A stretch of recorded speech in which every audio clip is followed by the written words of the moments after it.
people of Chicago. So you have black women with MAGA hats on in Chicago, all over the place. They want the guard to come in, or they don't care who comes in. They just want to be safe. And they really don't care. You know, there was one woman, she was great today. She said, you know what? I don't care if it's the National Guard, the Army, the Marines, the Air Force. I don't care who comes in as long as we're safe. And that's the way most of the public feels. We're going to make Chicago really great again, and we're going to stop this crime. Then we're going to go to another one, and we're going to go city by city. We're going to have safe cities. And it was so great that we started with our nation's capital, one of the worst. I mean, so many people, every week somebody was killed. They'd come from Iowa, they'd come from Indiana, they want to see the Jefferson Memorial, the Lincoln Memorial. They want to see something, and they'd get shot. And you'd call their parents, I'm sorry, but your son is dead. And they go, what do you mean he's dead? Came to Washington, D.C. Not anymore. That's not happening anymore. We have a safe place. We have a safe capital. It's as safe as we have probably almost just about in the country. And if you look back 6 months ago, 7 months ago, this was a death trap. You look back during the Biden, I mean, what they did, how badly they managed things. And almost all of these cities, most of these cities are Democrat run. And we don't care, Democrat, Republican, we're going to make them safe. So we have to save Chicago. It's very important. And you can't have a governor getting up and saying it's good when 11 people were shot over a weekend. What? The Insurrection Act, under what conditions or terms would you? Well, I'd do it if it was necessary. So far it hasn't been necessary, but we have an Insurrection Act for a reason. If I had to enact it, I'd do that. If people were being killed and courts were holding us up, or governors or mayors were holding us up, sure, I'd do that. I mean, I want to make sure that people aren't killed. We have to make sure that our cities are safe. And it's turning out, and we started with D.C. It's been so successful. Think of it. People wouldn't go to restaurants. The restaurants were closing. We were losing a lot of restaurants, as you all know. And now restaurants are opening and they're thriving. And I went 2 weeks ago and it was great. I'm going to go again.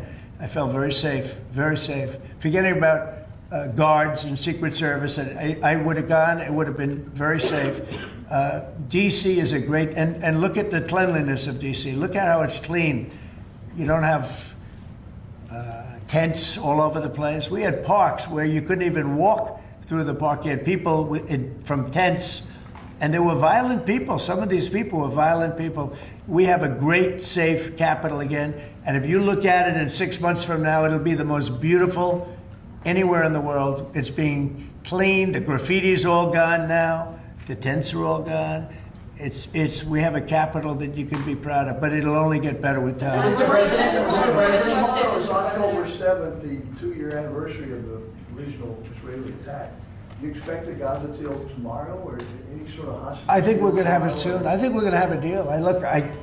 It's a hard thing for me to say that when for years and years they've been trying to have a deal with Gaza, but I mean, literally for centuries. Okay, if you really think about it.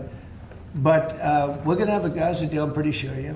And what do you heard about the talks? Well, I'm the one that got the hostages back. Remember that, you know?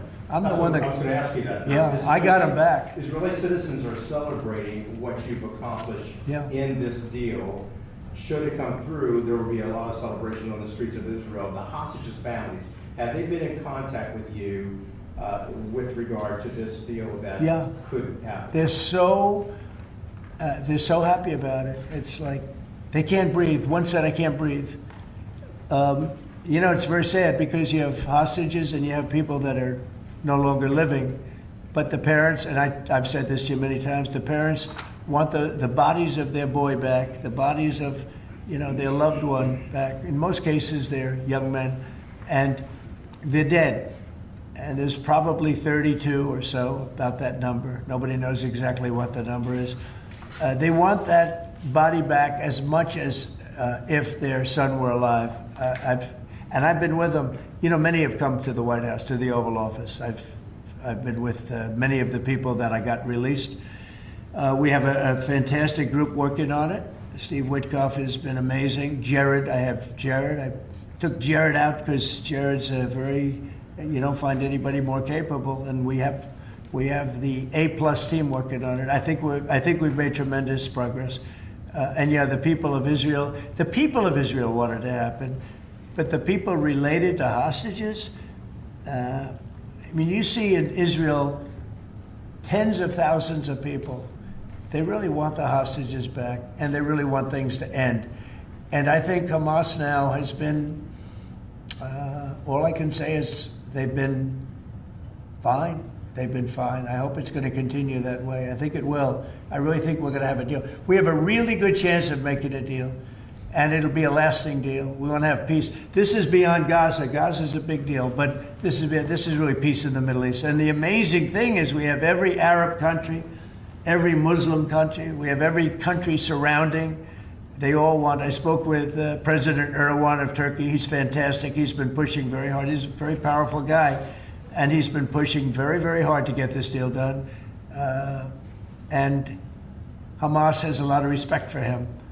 They have a lot of respect for Qatar. They have a lot of respect for UAE and Saudi Arabia. We have everybody is on our side to get this deal done. There's never been anything like it. Nobody's ever seen it. There's always been like 80% of them don't want something done. I think virtually we even had a signal, a very strong signal, as you know, from Iran. They'd like to see this done. Mr. President, Governor Abbott offered up the Texas National Guard to you. Have you had any other conversations with other red state governors? Yeah, I have. They're willing to offer. Every one of them is willing to offer whatever we need. We thank Governor Abbott of Texas.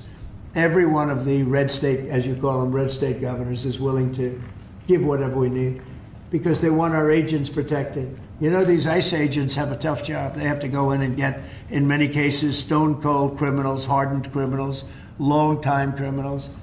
And every, essentially, Republican governor has offered up whatever we need. And some Democratic governors also. Daniel? Yeah, Mr. President, thank you. A quick question on the subject of the order. The Biden administration, previously speaking, they shut down Alaska for business. You reversed that, you reversed it on day one, you opened it up, going after all the critical minerals. This mission of yours, Secretary Burgum, Secretary Wright, to boost our own independent production of critical minerals, rare well, it's earths. necessary, Can you just talk right? about how important that is over the next 4 years, sir? Well, it's very necessary. You know, in the past, we were able to go to other countries, buy whatever we want, but all of a sudden, if those countries are hostile, and by the way, China hasn't been. We've made deals with China. You know, they approved the TikTok deal. Everyone said you'd never get the TikTok deal approved. They approved it, and we have great people buying it. Big, strong American companies are buying it, the most prestigious companies there are, actually, and they're going to make sure everything's good. But President Xi was great. He approved it. So I'm not saying hostile, but it's good to have our own minerals. And, you know, we create a tremendous value by creating a road. We build a road that only we can do because we have the rights to do it, number one, and we have the power to do it. And so we build a road that's over 200 miles long through a very beautiful area of the world. Actually, it's incredible.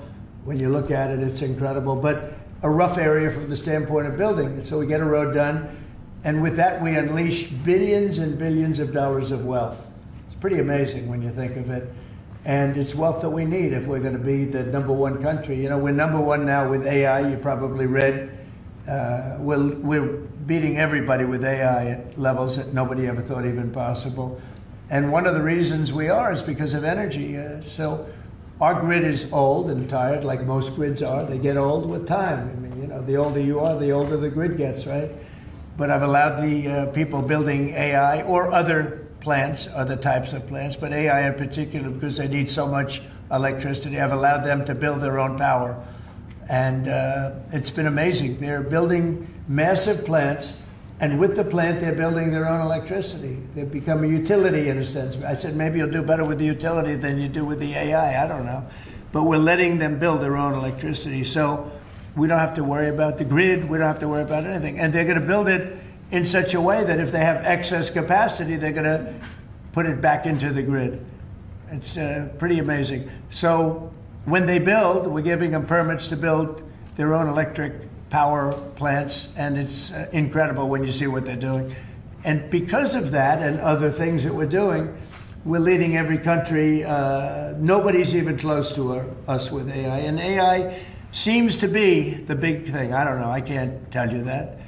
There are a lot of people building, and a lot of people have high stock prices because of AI. So a lot of people think it's great stuff. And I think it's great stuff. I look at it, it's amazing what it can do. In terms of medical costs, in terms of knowledge, it's basically information, and information at a level that nobody thought possible before. So we'll see. But they're building plants where you saw the one overlay that I did where, in this case it's Meta, one of their plants is essentially almost the size of Manhattan. And that's a building, it's a building that covers Manhattan. So it's big stuff. And nobody's even close to us. We're leading AI by so much. Mr. President, yeah, go ahead, please. Since the start of your administration, we've seen a lot more Americans wanting to join ICE. And as we're seeing more attacks on them right now, what's your message to rank and file ICE agents who are trying to do their jobs but are facing 1,000% increase in attacks? I love your questions, I like it. So who are you with? I'm with NTD. Very I was good. the one who got mugged. You were the one, that's what I thought. You got mugged. You're not getting mugged anymore. She was really, you're lucky to be with us with that deal that happened. I know all about that. Not anymore, though. You feel a different world out there, right? Totally. If you're safe with the baby nowadays. Oh, good. Well, you're safe now. Nobody's going to be hurting you in any way. Thank you, Mr. President. Okay, thank you very much. Mr. President, on the Supreme Court today. Thank you. So the bottom line on your question, we're just going to make things real safe. We're going to have a country that you can be proud of, not a country that you read about every day where somebody gets mugged from behind or hit over the head with a baseball bat. Those people aren't with us any longer. Yeah, please. Mr. President, yes. Thank you very much. Thank you, Mr. President. On today's call with Lula from Brazil, Yeah. are you considering lowering tariffs after the call? Well, I had a great talk with the president of Brazil, who's a good man. I met him actually at the United Nations. I was going up to make a speech and I didn't have a teleprompter. I was walking up to my teleprompter. I said, I don't have a teleprompter. But just before that, I met with President Lula, and I found him to be very good. I mean, we had a very good talk for about, 2 minutes. And then I went up to make a speech, and I was surprised to see, how would you like that one, Doug? I've got every leader in the world sitting out there. My teleprompter isn't on. You know why, Daniel? Because it was a rigged deal. But fortunately, I made a better speech than I would have if I read it off a teleprompter, which is pretty easy to do. So it was quite a day. That was a big day. But we met and we liked each other. And we had a great conversation. We'll start doing business. And are you considering traveling to Brazil for COP? At some point I would, and he's going to come here. We talked about that. And a follow-up question on Israel. Israel government has been arresting and reporting activists that were traveling to Gaza. Today, Greta Thunberg, for instance, also some... Well, she's just a troublemaker, I mean, she's no longer into the environment, now she's into this. She's a troublemaker. She has an anger management problem. I think she should see a doctor.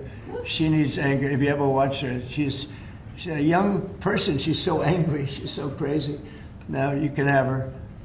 She's just a troublemaker. Yeah, please. The Supreme Court is back in its term today, Mr. President. And Say it. The Supreme Court is back, and they rejected today an appeal by Ghislaine Maxwell to overturn her conviction. That means her only chance of getting out of prison is a pardon from you. Is that something you're... Who are we talking about? Ghislaine Maxwell. I haven't heard the name in so long. I can say this, that I'd have to take a look at it. I would have to take a look. Did they reject that? She wanted to appeal her conviction. And what happened? They said that they were not going to hear her appeal.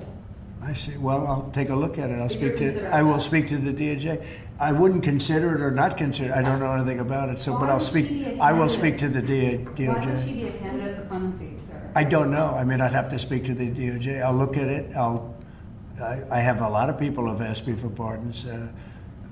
I call him Puff Daddy has asked me for a pardon. But she was convicted of child sex trafficking. Yeah, I mean, I'm going to have to take a look at it. I'd have to ask DOJ. I didn't know they rejected it. I didn't know she was even asking for it, frankly. By Tomahawk missiles to Ukraine, or sell them to NATO and let them sell them to Ukraine. Yeah, I've sort of made a decision, pretty much. If you consider, I think I want to find out what they're doing with them. Yes. Where are they sending them? I guess I'd have to ask that question. That war should never have started, would have never started, such bad judgment was used there. I think on both sides, by the way. But nobody looks good with the war with Russia and Ukraine. Nobody. That's been a horrible. This week they lost over 7,000 soldiers between the two of them. This is every week they're losing 7,000, 8,000, 5,000. They have a range of like 1,500 miles or something, and so they'd be able to. No, I know. No, I would ask some questions. I want to see what's. I'm not looking to see escalation. Yes. And tomorrow you're meeting with the Canadian Prime Minister. What's on the agenda for that? Well, I guess he's going to ask about tariffs because a lot of companies from Canada are moving into the United States. You know, everybody's moving back into the U.S. and he's probably going to be asking about tariffs. They're losing a lot of companies in Canada. They're coming into they left here. They left here 20 years ago when presidents that sat right at this desk weren't doing their job properly. They were probably good politicians, but they weren't good at business, and they allowed these companies to leave. And all they had to do is do what I'm doing right now. And, you know, I'm not saying it's the easiest thing to do, but it is. It's effective. We're a rich country again. We're a powerful country because, you know, I've ended 7 wars. At least half of them was because of my ability at trade and because of tariffs. If I didn't have tariffs to throw around a little bit, you would have at least 4 wars raging right now with thousands of people a day being killed that aren't happening. We've settled. You know, we settled 7. We're getting close to settling 8. That would be a big one. And that's something that could happen. But so I think he's coming probably to talk about tariffs because a lot of companies are leaving Canada to come into the U.S. And they're leaving Mexico. And by the way, they're leaving China. They're leaving all over the world to come into the U.S. And would you Nobody's actually seen anything like it. Would you shift your position on tariffs in response to whatever? Well, I mean, look, my positions turned out to, everybody said I'm right. They find billions of dollars that they didn't even know they had. Recently, they said they found billions of dollars and they couldn't understand. I said, check the tariff shelf. And they come in the next hour and they said, sir, you're right. It was from the tariffs. We're a rich, really rich country again. But more importantly, maybe influence. If I didn't have the power of tariffs, you would have at least 4 of the 7 wars raging. I use tariffs to stop wars. If you look at India and Pakistan, they were ready to go at it. 7 planes were shot down. They were ready to go at it. And they're nuclear powers. And I don't want to say exactly what I said, but what I said was very effective. They stopped. And that was based on tariffs. It was based on trade. Tariffs are very important for the United States. We are a peacekeeper because of tariffs. Not only do we make, you know, hundreds of billions of dollars, but we're a peacekeeper because of tariffs. Mr. President. Yeah. On the shutdown, Mr. President, the shutdown that occurred during your first term lasted 35 days. Yeah. How long do you expect this shutdown to go? Well, you don't know. Look, I can say this, that it would have not happened except for the Democrats. The Democrats are very foolish. They've lost their way. And we have a new thing now when you look at, it's called crime. It's called absolute, as Biden would say, well, I won't say what he would have said. Remember when he said, it's a 3-letter word, no. Remember that one? Everyone's saying, what was that all about? He probably meant exclamation point or something after the word. But this is a 5-letter word, crime, C-R-I-M-E. And we want to put it out and are putting it out, and they don't seem to care about it, but they do care. I believe that Pritzker and this mayor of Chicago that like to say about they don't have it under control. Not only is it not under control, it's the opposite. And I believe they're afraid, they're scared for their lives. I believe that the Portland people are scared. You look at what's happened with Portland over the years, it's a burning hellhole. And then you have a judge that lost her way, that tries to pretend that like there's no problem. Actually, she's not even saying that. There's a huge problem in Portland. I'll tell you what the problem is, crime. Okay, crime. There's a huge problem in Chicago. It's called crime. And we want to put out the crime, and they want to inflame the crime. And why they want to, I don't know. But it could be that Pritzker is scared for his life. Yeah. You appointed that judge in On Portland, the Mr. UN, do you have President. an update on the investigation into what happened to you at the UN last month? And also, what's your message to Americans who are concerned about your and your family's safety as you're very out in public attending? Yeah, I am out there. There's no question about it. Well, at the UN, we had a problem with the teleprompter. We had another problem that nobody has actually talked about. The people in the room didn't hear my speech. Did you know that? The people in the room, they didn't have any loudspeakers, and they didn't hear my speech. And I thought I made a really good speech. I mean, considering I didn't have the use of teleprompter, which is unusual. But I made a speech. I could have walked off the stage. I guess most people, Doug, I think most people would have just said, we'll see you in about a half an hour, right? But, you know, they obviously turned off I think they turned off the teleprompter, but there was a reason that it didn't work. I actually know the reason. They didn't let the teleprompter person into the room, okay, which is essentially the same thing. So I made a speech. It turned out to be a very good speech, got good reviews. I went out to the audience after the speech. I saw my wife. I said, how good was that speech? Was that unbelievable or what? She said, I didn't hear a word you said. I said, what do you mean? She was sitting in the front. I said, what do you mean? She said, you couldn't hear anything that you said. The speakers were turned off. So I think that's pretty bad stuff, right? You know, especially since we support most of the United Nations. And yet I still want to keep it in New York, because I think the United Nations has tremendous potential. If properly run, the United States has tremendous potential. But think of this. I settled 7 wars. I never spoke to the United Nations about it, not one of them.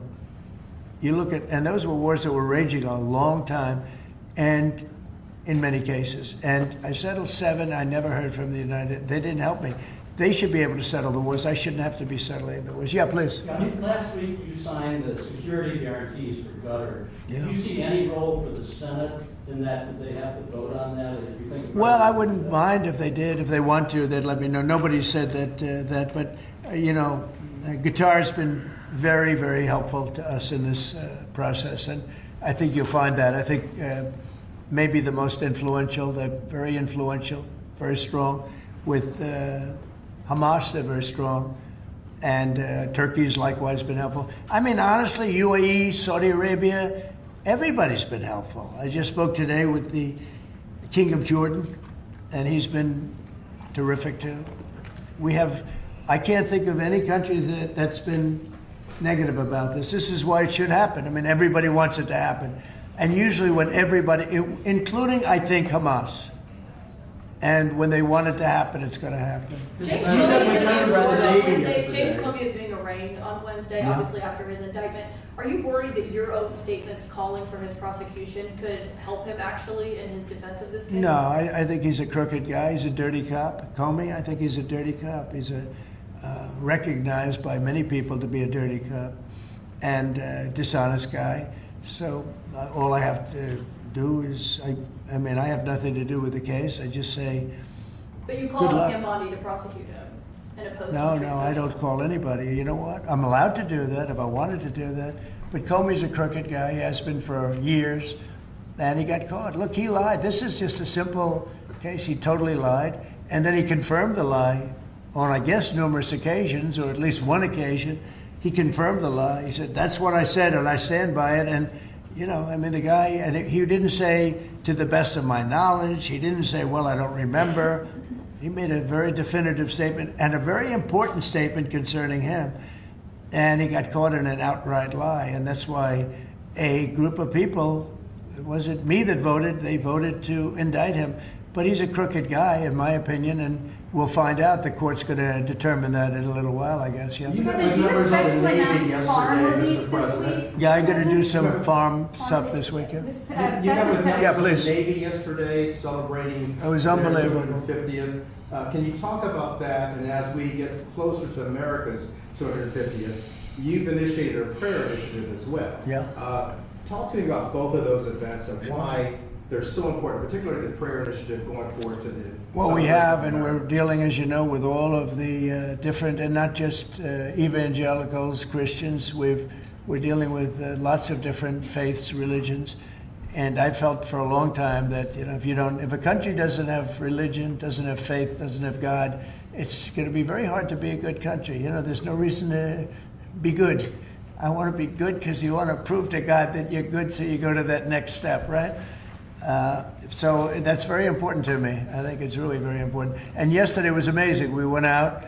We went to the naval base, the largest in the world, actually, and I saw things that were incredible. The level of I don't want to use the word weapons, but they are weapons. The technology on these planes, on the carriers, on all of the different things that we saw. They gave us missile displays. They did the whole. I don't think they've ever done anything like it, but it was really impressive. And the talent of the pilots, where they can land. The aircraft carriers look massive, but when you put them in the middle of like the Atlantic, or in this case, pretty far off the coast of Virginia, and it's sitting in a big ocean.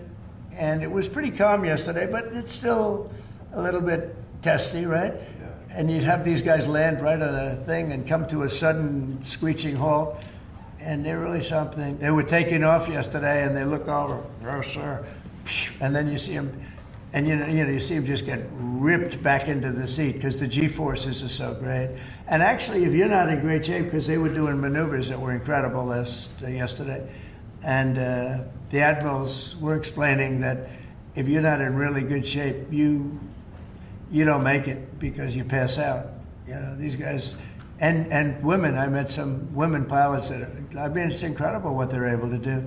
So we saw something that was great, and you saw the spirit, because we had for a couple of thousand. I think they had probably 22,000, largely sailors, all dressed in the most beautiful white. There wasn't a spot on any of those uniforms. I looked at them. It was just a wave of white, and it was a great crowd and great reception. So, getting back to a very important question that was asked, when you go back a year ago, people weren't joining the armed forces. They weren't joining the Army, Navy, Air Force, Marines, the Coast Guard, Air Force.